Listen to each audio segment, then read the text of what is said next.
I'm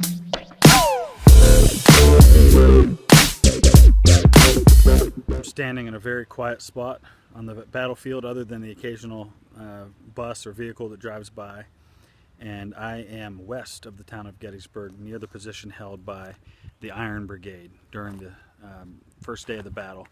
Behind me you see one of the monuments to the Iron Brigade. The Iron Brigade was a brigade in the 1st Corps of the Army of the Potomac, the Union Army. They were known by their distinguished black hats that they wore that identified them on any battlefield.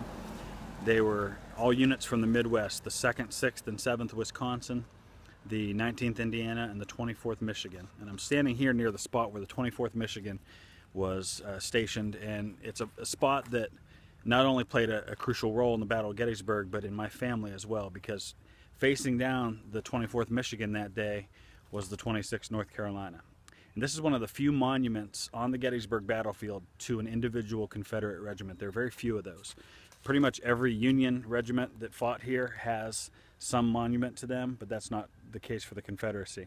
26th North Carolina was one of the largest regiments to enter the battle. In fact, it was larger than some of the brigades on the Union side that were made up of 4 or 5 regiments. There were 800 men under a young colonel who was just barely in his 20s, who fell mortally wounded this day at Gettysburg. But the 26th North Carolina was on the left flank of Pettigrew's brigade, and they came from this direction, from the west of the town, came at the strong position that was held here by the Iron Brigade. And at one point the firing got within 20 paces of each other. They were firing volleys at each other. Could you imagine that?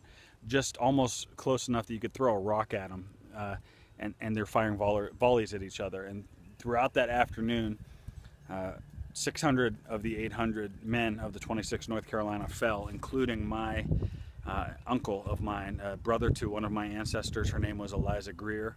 Her maiden name was McGuire, and her brother, Andrew Jackson McGuire, was killed here at Gettysburg with the 26th North Carolina. And the remnants of the 26th, the 200 or so men that were left after the first day of fighting, participated in Pickett's charge.